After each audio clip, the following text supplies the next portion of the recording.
జగన్మోహన్ రెడ్డి గారిని ఒంటరిగా ఎదుర్కోలేక మాత్రమే చేతులు కలిపినటువంటి జనసేన, తెలుగుదేశం పార్టీలు ఏదైతే ఉంటాయో ఆ పార్టీ అధినాయకుల మధ్య సన్నిహిత్యం అనేది పక్కన పెడితే, సామాజిక వర్గాల పరంగా చూసుకున్నా, వాళ్ళ పార్టీ క్యాడర్ పరంగా చూసుకున్నా, ఏ విధంగా చూసుకున్నా కూడా వాళ్ళకు అతకదు బతకదు. ఇదైతే ముమ్మాటికి నిజం. చాలాసార్లు దే ప్రూవ్ దెమ్సెల్ఫ్ కదా. We have had enough experience on that. మనం చాలా చూసాం, మనకి చాలా అనుభవం ఉంది.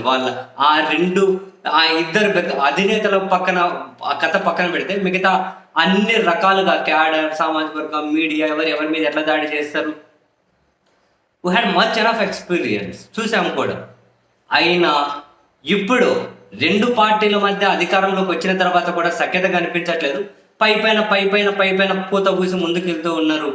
కానీ ఆ పూత ఎన్ని రోజులు తెలియదు. పైన పూత అనేది పోతూ ఉంది, కుళ్ళు అనేది, అంటే కుళ్ళు వాసన అనేది వాసన స్టార్ట్ అయింది. మరి వాసన స్టార్ట్ కాకముందే మళ్ళీ లోపల కుళ్ళిపోతూ ఉన్న పైన పూత పూసుకుంటూ పోవడం కోసం ఒకరికొకరు ప్రశంసించుకుంటూ ఆ ప్రశంస పూత పూసుకుంటూ పోతున్నారు. జెన్యున్గా నిర్ణయాలు తీసుకునేసరికి వచ్చేసరికి మాత్రం వాళ్ళ అసంతృప్తిగా అనిపిస్తూ ఉంది. ఇప్పుడు నాగబాబు గారికి ఫస్ట్ మినిస్టర్ ఇస్తామని నోట్ ప్యాడ్ మీద, లెటర్ హెడ్ మీద రిలీజ్ చేశారు. ఎమ్మెల్సీ ఇస్తారని చెప్పి నిన్న మొన్నటి వరకు అనుకున్న చివరి నిమిషంలో తెలుగుదేశం పార్టీ మీడియాతోనే రాయించారు. ఎమ్మెల్సీ వద్దట, నాగబాబు గారి కోరిక మేరకి కార్పొరేషన్ చైర్మన్ కావాలట అని మనం మాట్లాడుకున్నాం. ఎవరు పిచ్చోళ్ళు, ఎవరట్లా అంటారు, ఎవరు ఎంత పిచ్చోళ్ళు అయినా కూడా అలాంటి మాటలు మాట్లాడరు అని చెప్పి, ఎమ్మెల్సీ వద్దు, మినిస్టర్ వద్దు అని చెప్పి.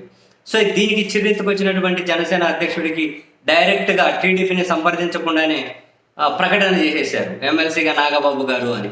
దీని మీద మళ్ళీ అటు తెలుగుదేశం, జనసేన క్యాడర్ అయితే తీవ్ర అసంతృప్తి వ్యక్తం చేస్తూ ఉన్నారు. వాళ్ళు బూతులు తిట్టుకోవడానికి సిద్ధపడుతూ ఉన్నారు. వాళ్ళ పార్టీ శ్రేణులు అయితే ఆపుతూ ఉన్నాయి. ఎన్ని రోజులు ఇలా? నెక్స్ట్ స్థానిక సంస్థలు 30% ఇస్తారా జనసేనకు? పొంగ జనసేన కూడా బలం పుంజుకుంటుంది, వాళ్ళని వీళ్ళ నాయకులు చేర్చుకుంటూ ఉన్నారు.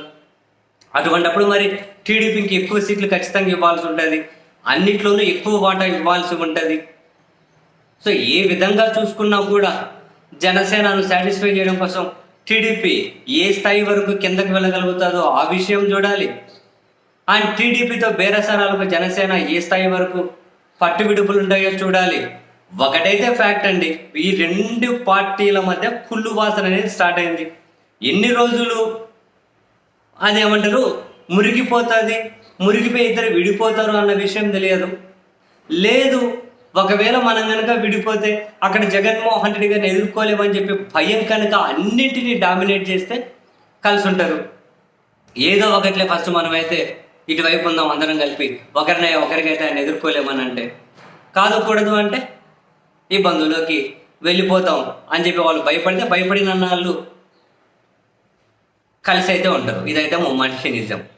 కులువాసన అయితే స్టార్ట్ అయింది. కమ్ముకొట్టిపోతుందా, కొట్టకుండా కాపాడుకుంటారా? కాలం సమాధానం చెప్పాలి.